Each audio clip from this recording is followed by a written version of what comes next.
Fala pessoal, tudo bem com vocês? Eu espero que esteja tudo ótimo e hoje nós estamos diante de um dos textos mais difíceis da Bíblia. Exatamente, existe muita discussão a respeito exatamente do que ele quer dizer. Que texto é esse? É o texto tirado de Lucas capítulo 12, versículos de 8 a 12.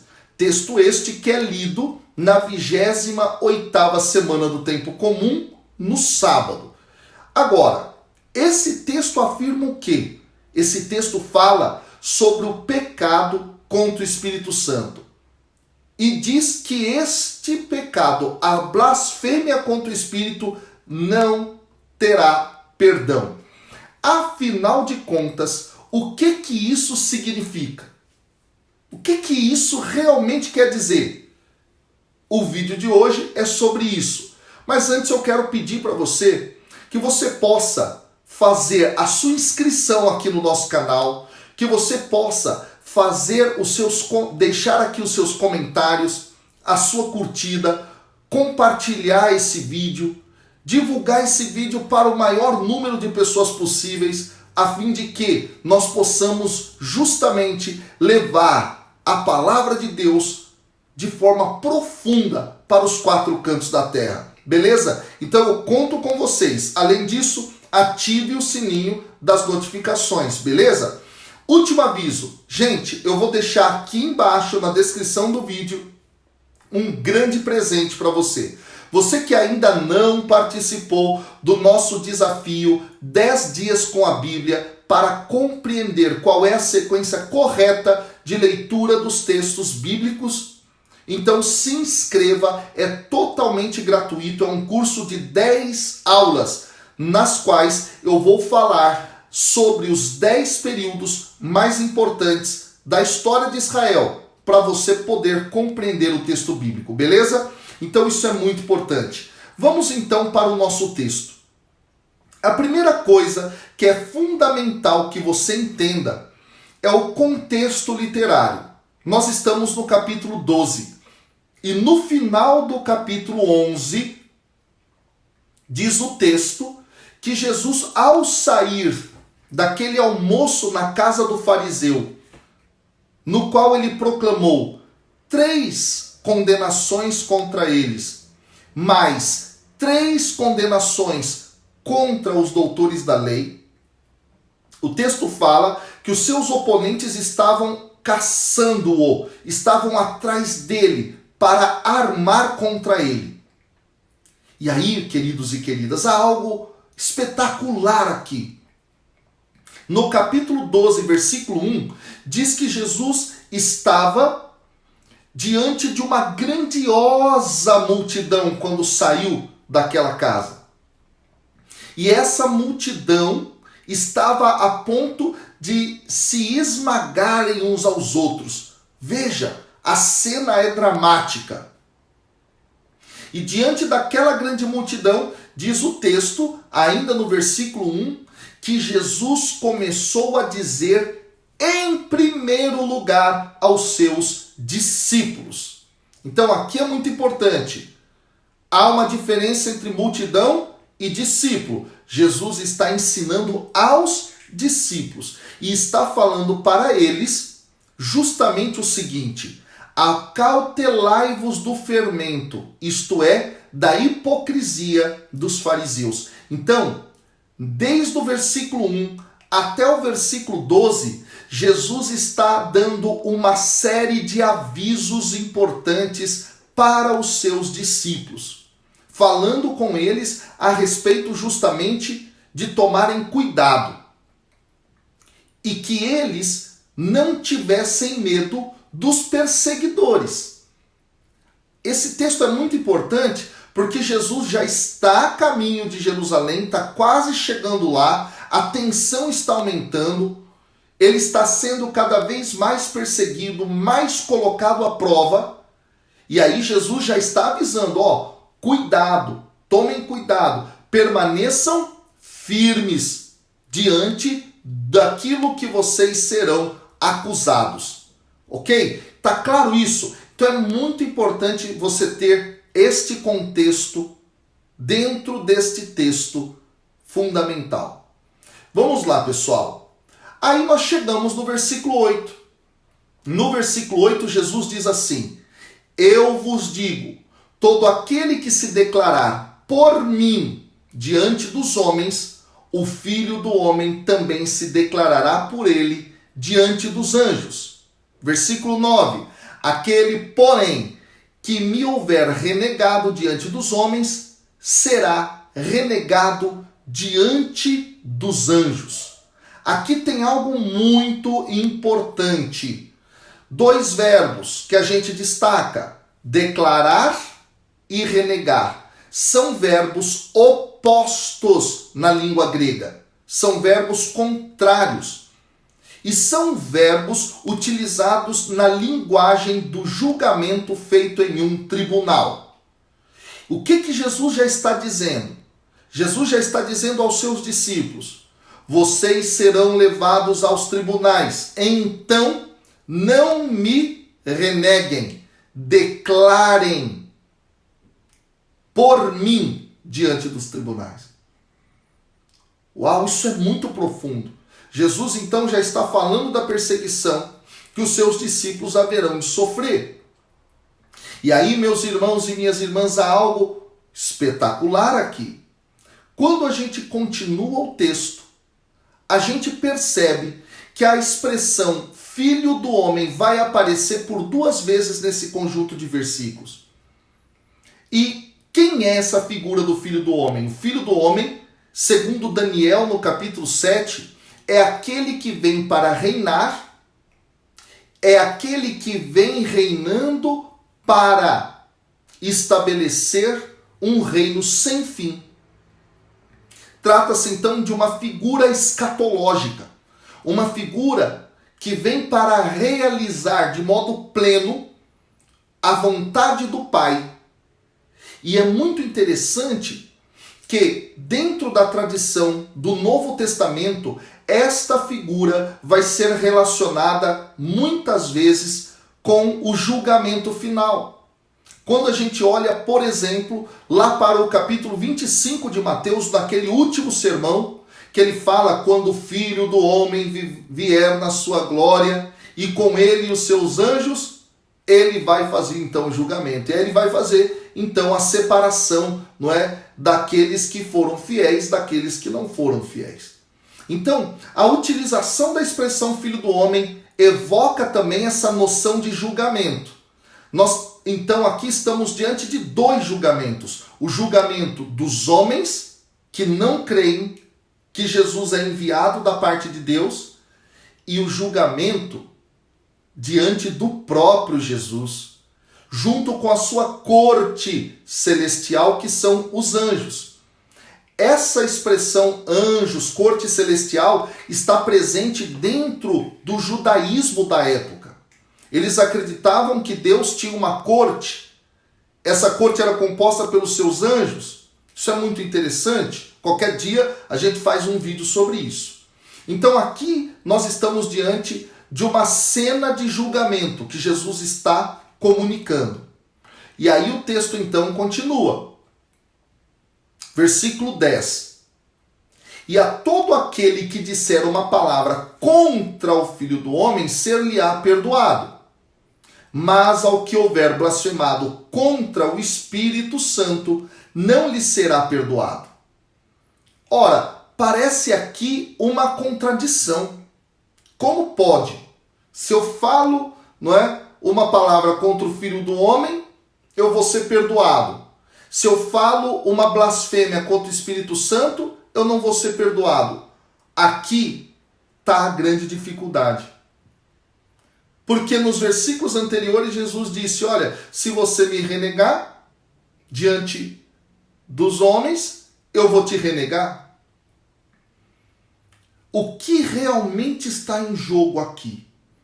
O que está em jogo aqui, pessoal, é muito discutido pelos biblistas. Nós, biblistas, que estudamos esses textos, nós ficamos diante desse texto muitas vezes perplexos. Por quê? Quando a gente olha para o paralelo desse texto em Marcos e Mateus, tá? Quando a gente lê esse texto lá fica mais clara a compreensão do que seria essa blasfêmia contra o Espírito. Por quê? Porque lá, pessoal, quando isso é dito, está dentro do momento em que Jesus é questionado pelos fariseus que diziam que ele expulsava demônios pela força de Beelzebu, o príncipe dos demônios. E nesse sentido eles estavam dizendo que Jesus não é aquele que vem e atua na força de Deus. Mas Jesus seria aquele que atua pela força dos demônios. Então, lá em Mateus, isso é claro. Aqui em Lucas, a discussão é grandiosa. A discussão é muito grande. Só que parece, neste momento, que o texto está falando do seguinte. Essa é a opinião de boa parte de nós estudiosos. O texto está dizendo que, uma vez que eu não reconheço que o Espírito atua em Jesus e também atua em mim, enquanto graça do Senhor, graça santificadora, graça que me faz confessar que Jesus é o Senhor e graça que me dá o apagar dos pecados, então isso não tem perdão. Agora, quando a gente passa do texto para a questão da teologia, então a gente vai além do texto bíblico, a gente já vai para uma reflexão. Uma das respostas que eu acho mais interessantes é uma que dá Agostinho de Hipona, ou Santo Agostinho, no Sermão 71. Ao comentar o texto que está presente lá em Mateus a respeito desta questão, ele diz assim, abre aspas, a própria impenitência, portanto, é uma blasfêmia contra o Espírito Santo, que não é perdoado neste mundo, nem naquilo que está por vir, pois o arrependimento ganha esse perdão neste mundo que deve valer no mundo vindouro. Qual que é a ideia que está posta aqui?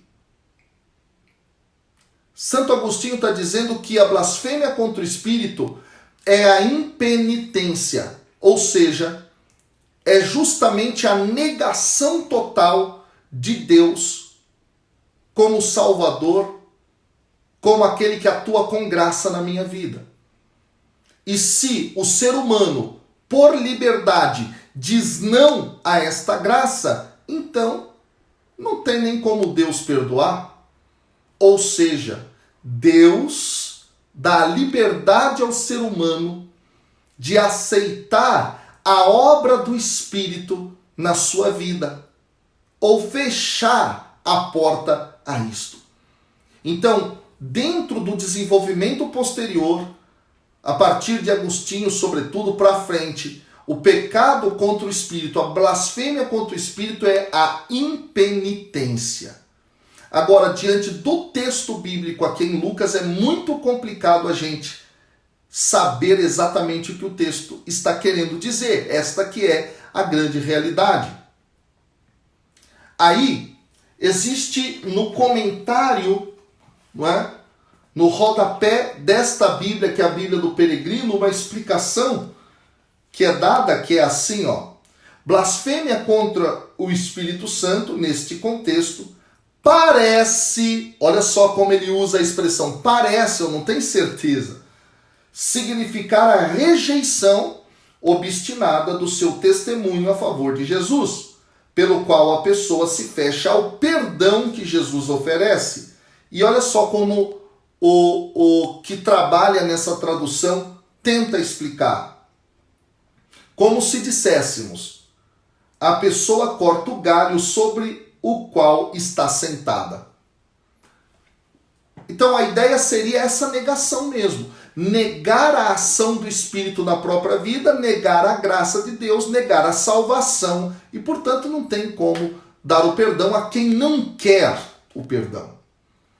E aí o versículo 11, então, vem, dentro desse contexto, dando uma outra direção bastante importante da parte de Jesus aos seus discípulos a respeito da perseguição e da pessoa do Espírito Santo. Quando vos conduzirem às sinagogas perante os principados e autoridades, não fiqueis preocupados com como ou com o que vos defender, nem com o que dizer, pois o Espírito Santo vos ensinará naquele momento o que deveis dizer. Aqui há um dado interessante. A sinagoga era o local do estudo da Torá, do estudo dos profetas, do estudo dos escritos, do estudo, enfim, das escrituras. Mas também se torna um local onde se realizavam julgamentos. E aqui o texto está falando justamente sobre isso. Quando vocês forem levados às sinagogas para serem lá punidos pelos judeus, não fiquem preocupados. E aí aqui o verbo grego é o mesmo verbo utilizado no texto de Marta e Maria, quando lá no capítulo 10, versículo 41, Jesus fala que ela estava preocupada, que ela estava atarefada. É o verbo merimnao em grego. E nesse sentido, pessoal, aqui, esta preocupação seria, olha, não deixem o essencial, como Marta deixou. Não deixem o essencial, permaneçam firmes. E aí, meus irmãos, aqui há algo bastante interessante. O Espírito virá e dará àqueles que estão diante dos tribunais a graça de permanecerem firmes e fazerem a defesa diante dos acusadores. Isso é algo que aparece na obra lucana, sobretudo no livro dos Atos dos Apóstolos, quando muitas vezes aqueles seguidores de Jesus são colocados diante dos homens para serem julgados. O Espírito está com eles. Aqui, meus queridos e queridas, a gente encerra então o nosso evangelho. Agora, duas coisas eu quero deixar. Primeiro, não negue a graça de Deus na sua vida. Diga sim ao Espírito Santo. Diga sim ao Senhor. Diga sim à transformação que esse Espírito quer realizar na sua vida. E dois, saiba que diante das perseguições, das lutas e das dificuldades, não devemos nos preocupar. Devemos permanecer com o essencial, porque o Espírito Santo falará por nós. Deus te abençoe, fique na paz, valeu!